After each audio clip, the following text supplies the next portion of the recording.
Alright guys, welcome back to one more Need for Speed Payback video. Let's check out the Speedcross DLC that just came out. We have, there's a new competition taking place in Fortune Valley and Mac has his eyes on the prize. Speedcross is a highly skill-based event that blends action, driving and off-road in the score-based game mode. 2 cars, new game mode, multiplayer drift. Oh, so this is one thing that I'm actually kind of excited about. Not a big fan of drifting, but when it comes to arcade games, it's kind of fun. And I've played a little bit of the multiplayer mode in this game, and it's quite a mess, to be honest. It's not fun. There's a lot of crashing, and the net code in this game is pretty bad. So maybe drift might be fun. We're gonna try that out later. And abandoned cars. New cars have started to appear throughout Fortune Valley, and rumor has it they are ready for the taking. Find the car, escape the cops, and get yourself a brand new ride. So I think this is sort of like a variation of the derelict cars that came with the game, but maybe with a twist. I don't know. Alright, so right off the bat we get a notification of an abandoned car available. We have a Speedcross shakedown that's... okay. There's a new hidden car somewhere in the world. Check out an NFS Twitter for clues. Alright, so we're not gonna do that now. Oh, so they are time based, so they disappear after a certain amount of time. Although we have almost 140 hours left to collect this car, so we have plenty of time to do that. Let me filter. Yeah, this looks much better. Alright, so yeah, I guess this is the only event available. Let's see if we can have a fast travel spot. Yeah, we do. Alright, so we arrived at the event location, Speedcross Shakedown. There's an exciting new motorsport in town. Help Rav shake down an experimental build ahead of the Fortune Valley Speedcross series. So I guess this is more of an introductory kind of race because we don't have any Speedcross car. Oh, so this is one of yeah, this is actually one of the new cars they added along with the DLC. There's this one, and I think an Infinity Q60, if I'm not confusing things. Listen to this baby purr. What do we do? I saw a lot of people drawing comparisons between this DLC and what Forza Horizon 3 did with some of the events. So I'm kind of curious to check that out and see if that's really the case.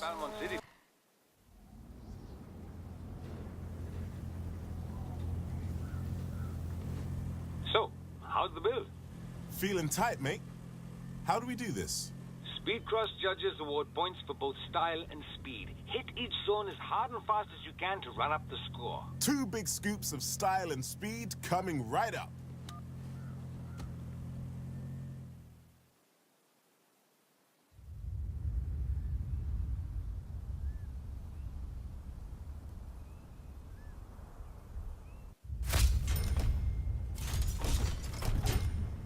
Okay, so looks like Mac's gonna be our main character for this DLC. He's the guy that does all the drifting and the off-roading in this game, so I believe it makes sense for him to be the main guy behind the story. Alright, so we have... I think the list on the bottom right is sort of what this race is gonna have available for us to do. But anyway, Speedcross, hit each checkpoint with maximum drift speed and air to score. Grab chips and smash crates for more points. Remember, get to high speed and corner hard to start a drift.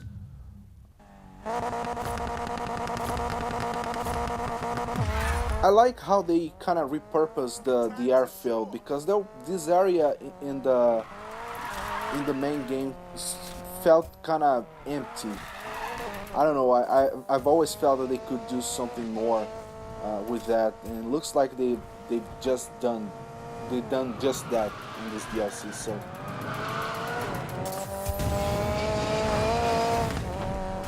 Should we break this? Oh yeah, so we weren't supposed to dodge this pile of boxes.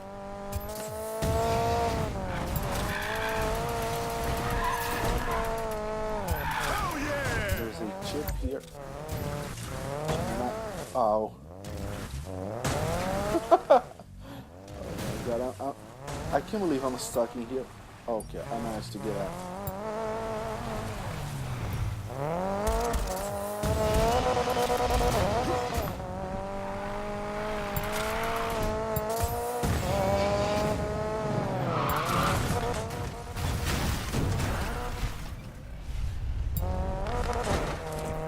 Well, I don't know if the reason behind the comparisons between this DLC and Forza Horizon 3 is due to the fact that the airfields in both games are pretty similar.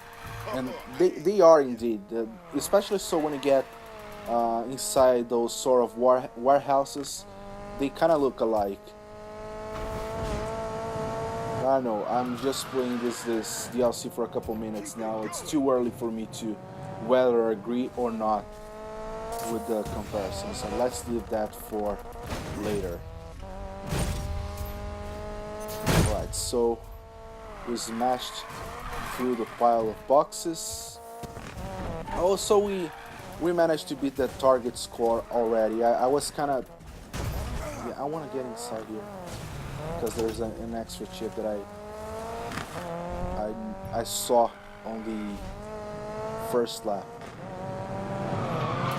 Okay, so this is basically a multi-lap event, but with different kind of stuff for you to do while you're racing. So you have drifting, you have objects to smash, you have jumps, you have pretty much everything that Great run, Mac.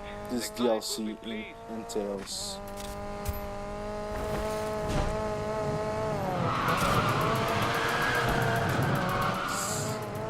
Kind of nailed that drift for a change. I wanted to smash those boxes, but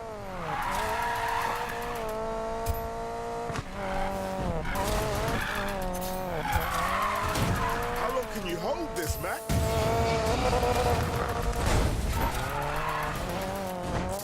I knew I picked the right man for the job.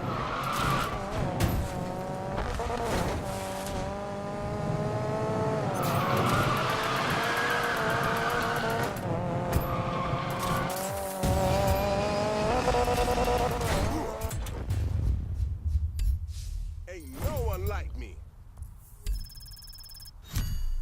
so we comfortably beat the the target score.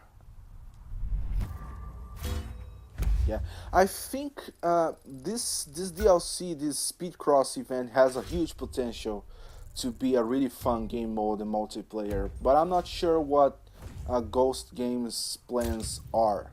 Oh, we have like 3, 6, 12. We have a little, I think almost 20 events in this DLC. But anyways, as I was saying, I think this he has a lot of potential to be a really fun multiplayer mode, but I don't know what Ghost Games plans are for this DLC, because it's blocked behind the paid content. It's not available for everyone, but I think it would be smart for them to make it available for everyone down the line. Not this content per se, but similar content in the same category, and make it available for everyone that owned the game, rather than just people who bought the deluxe version, or for people who paid for the DLC separately. Okay, so we're moving on to the second event, Airfield Blitz. I thought we were gonna use the Porsche, but we're back into the Mini Cooper. Speedcross. Try nitros to lock your multiplier between checkpoints. Collisions will end your multiplier, so be careful. Yeah, that is pretty much how drifting works. Alright, so target score is significantly higher than our first race, but I don't think this is gonna be a problem.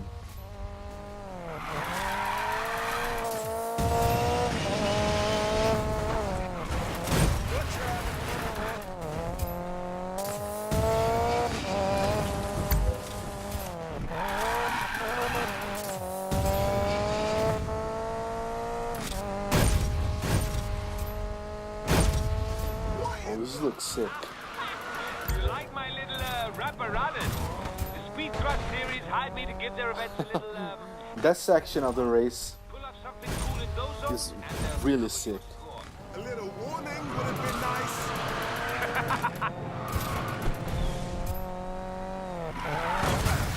Oh crap.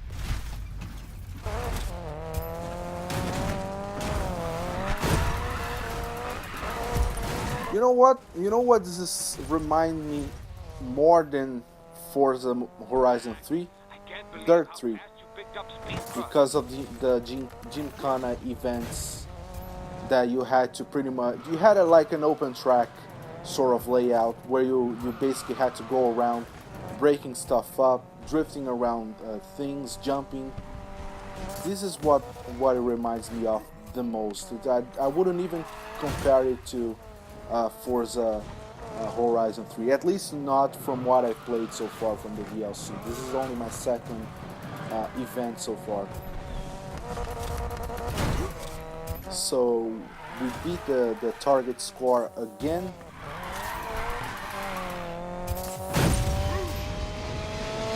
It's not like you need advice from me, Mac, but try hitting a different route on your next lap to smash more obstacles and get a higher score.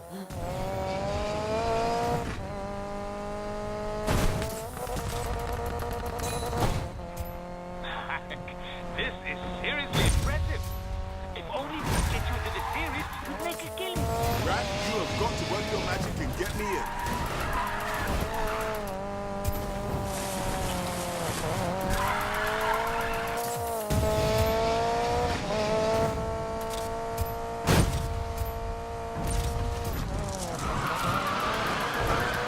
Man, I am killing it.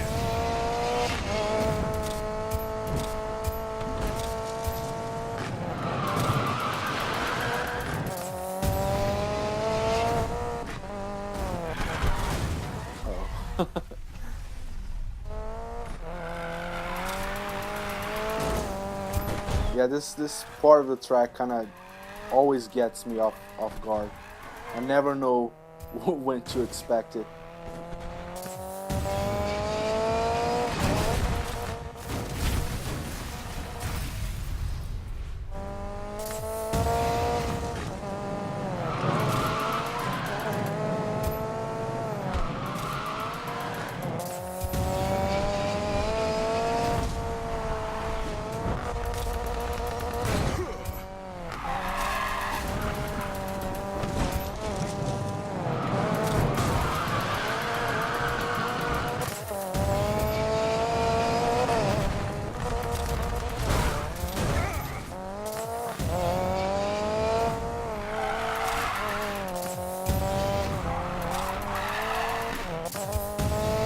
Finish strong. Mactacular.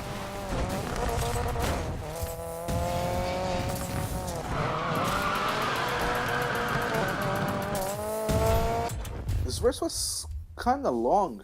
Man. I didn't expect this DLC to have such long races, but I'm glad it does. I really like long races. Okay, so one more event out of the way. We beat a new record because I never played this event before.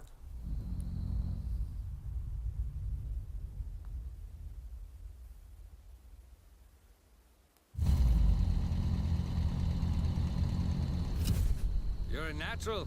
No surprise. I've got the data I need to bring this car up to the next level.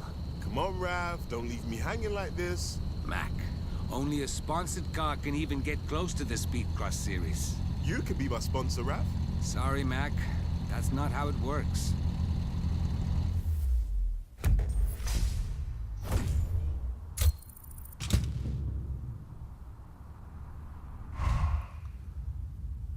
So we unlocked one more event,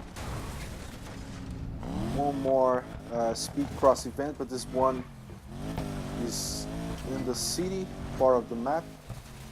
Oh, I remember. This is this is where we kind of we fell for a trap that Navarro set us up to. But anyways, Speedcross tryouts, Speedcross meet Mac. Rav got you into the Speedcross tryouts, so prove you've got what it takes to go after the pros. Right. Speedcross series. Time to meet Mac.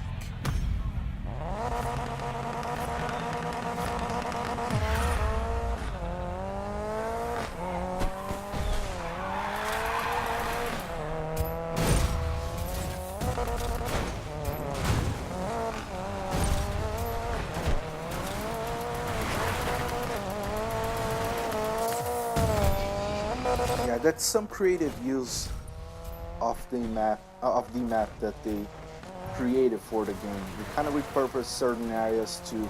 It's not only the airfield as I initially thought. They kind of repurposing parts of the map that were already in place and turning them into this sort of Speedcross like tracks, which is kind of fun because I feel that these races, right off the bat, my first impression of this DLC is that the races feel a little bit, not a little bit, but actually a lot more creative than the ones in the main game. Not that the main game is bad, I really like the game, but I don't know. My first impression of this DLC so far is a positive one.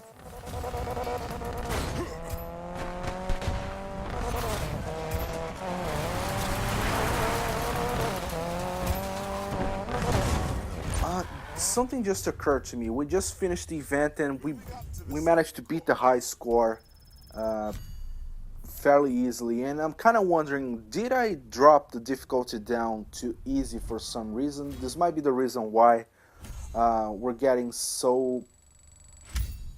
Why this is being so easy to beat. I don't know. Let me check that out in a bit. Alright, so let me check the settings. Yeah, it's on easy. That's why it's so. I don't know why I dropped it down to easy, because I was beating the game on hard. But I remember that, just so you know, so it makes sense, I have actually beaten the game, but I haven't finished recording my series because halfway through it, I kind of messed up one of the files and I kind of got discouraged to keep on going with the series. So right now I'm debating whether or not I use a second account to start the story mode from scratch and reach all the way up to the point where I stopped the series in the channel, and then I take it from there and finish the series, or whether or not I just cut it short and leave it like that. Because to be honest, even though the game is fun, man, the story mode is not anything special. At least to me, I'm not into story mode in racing games, to be honest. But if I'm talking about story mode quality, I would put Need for the 2015 Need for Speed higher up than Need for Speed Payback. I feel that the story mode in Need for Speed 2015 feels a lot better than the one in Need for Speed Payback. So I don't know. I don't have a following the channel yet, so I don't know how much polling you guys would do to help me decide whether or not to keep on going with the series. So I'm gonna debate that and see what I decide over the next few days. But this is why I'm kind of slow in keeping the series going, because I had already pre-recorded videos that I was releasing as I had time to edit them. But I'm kind of running out of videos actually. I only have, I think, 1 or 2 more videos to edit, and that's it. That's gonna be all the videos that I had recorded before I messed up one of the files. So yeah, we're gonna be doing, just like the story mode, we're gonna be doing this on hard, because on easy this doesn't challenge us in any way, shape, or form. But anyways, guys, I'm gonna be wrapping up the video here. On the next video, we're gonna be doing more of the DLC. I can guarantee you that I'm gonna be doing all of the events in the DLC, because if I feel that it's kind of dragging itself out, I'm just gonna cut it short and focus on the other aspects of the DLC, like the abandoned cars. These look like they're fun to do on video. But anyways, I'm gonna decide what I'm gonna be doing next, and then that's what the theme of the next video is gonna be about. But anyways, guys, I hope you had fun. Thanks for watching. If you did like the video, hit the like button, subscribe to the channel for more Need for Speed Payback content. Share the video with your friends and on your social media, helps me out a lot. And I hope to see you guys in the next one. Bye.